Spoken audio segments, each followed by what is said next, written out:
Olá, seja bem-vindo ao canal Resumo de Odonto. Que bom que você chegou até aqui ao nosso canal. Ficamos felizes em tê-los aqui. Obrigada por clicar nesse vídeo. E mais uma semana de vídeo aqui no canal. E o tema de hoje é as glândulas salivares maiores, mas também a gente vai falar um pouco sobre as menores também. Mas, sem mais delongas, antes de você começar a assistir esse vídeo, vou pedir para você, se ainda não se inscreveu aqui no canal, que se inscreva. Se gostar desse vídeo, deixa o like aí embaixo, que isso ajuda muito a gente. E também ative o sininho, porque tem vídeo novo todo dia aqui no canal, tá? Quando não tem resumos, tem shorts animados para vocês aqui. Mas sem mais delongas, bora pro nosso vídeo. O que são as glândulas salivares? Você sabe o que é uma glândula salivar? É importante dizer que cada glândula salivar é composta por elementos parenquimatosos revestidos e suportados por um estroma conjuntivo, tá? Sendo que as estruturas se formam a partir do epitélio oral primitivo. Então, há diversas glândulas salivares, maiores e menores, distribuídas na cavidade oral, tá? Mas o nosso foco aqui vai ser nas glândulas salivares maiores.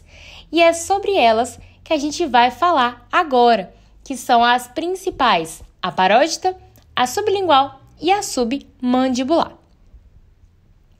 As funções principais das glândulas salivares maiores é de secretar a saliva para as fases iniciais da digestão, que começam na boca.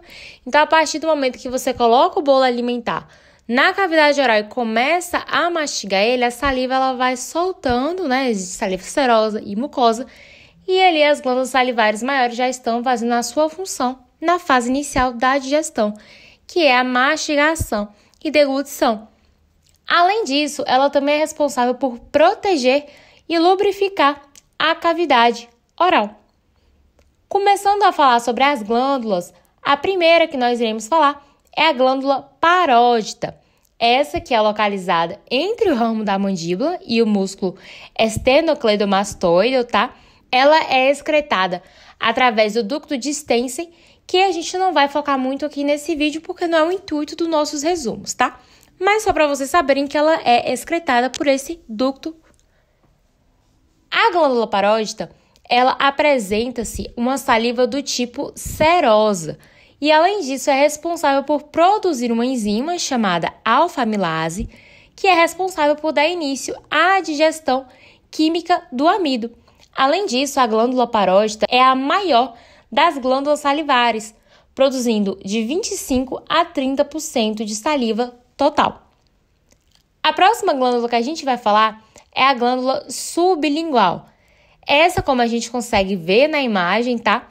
É localizada sob as pregas sublinguais e, além disso, é excretada por múltiplos ductos que ficam ao longo das pregas sublinguais.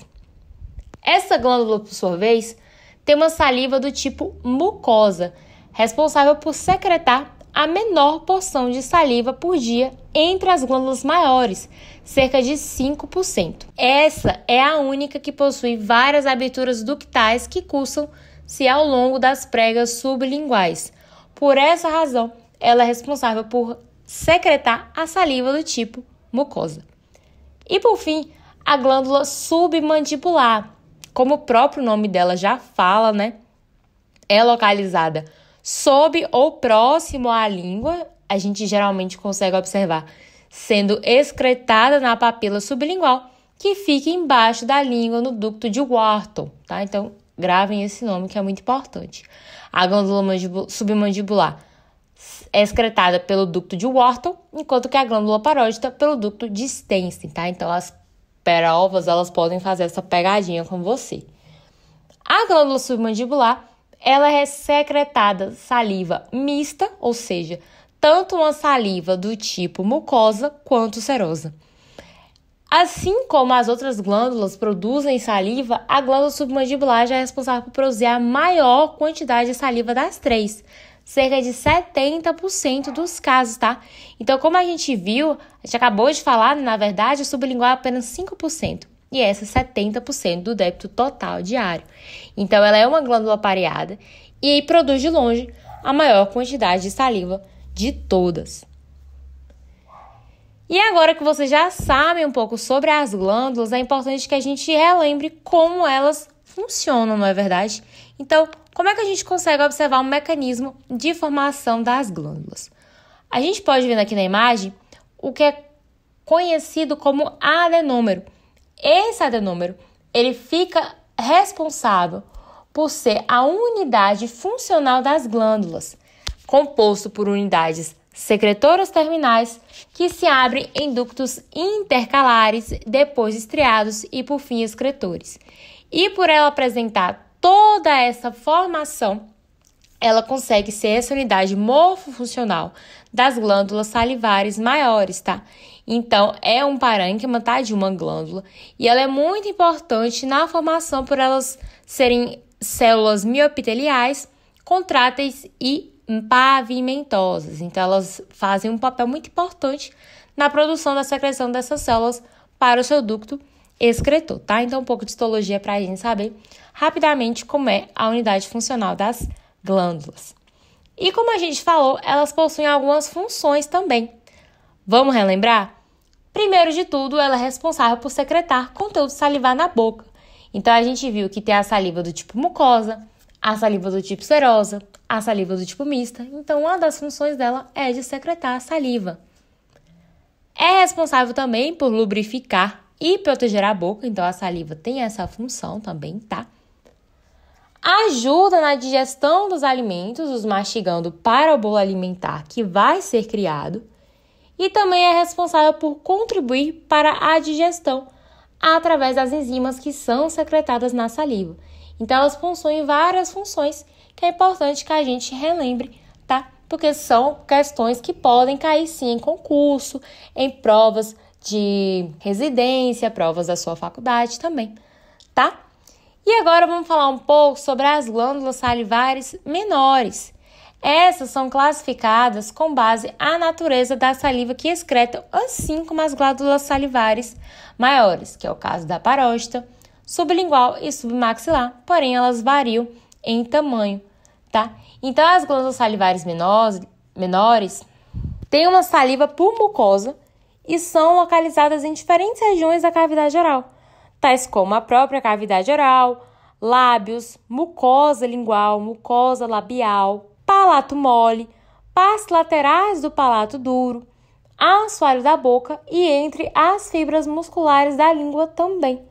E as glândulas salivares, elas são responsáveis por serem tecidos que são especializados na produção e secreção de saliva. A gente começou o vídeo falando isso e termina também falando sobre essa principal finalidade que são das glândulas, que é de produzir e secretar a saliva. Essa que é responsável por lubrificar a boca, a garganta e por conter enzimas que dão início ao processo de digestão dos alimentos, contendo também anticorpos e outras substâncias que ajudam na prevenção de infecções, porque a gente quer deixar a microbiota oral livre de todos esses parênquimas que podem afetar os nossos pacientes. Não é verdade?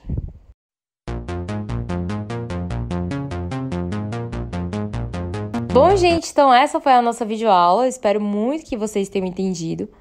Qualquer dúvida, pode deixar aí embaixo, tá? Ou se você preferir, manda pra gente através do nosso Instagram, @canal Resumo de Odonto. Estamos sempre por lá e vocês conseguem conversar com a gente diretamente pelo nosso Instagram. Ok? Então é isso. Muito obrigada. Valeu! Hold me close to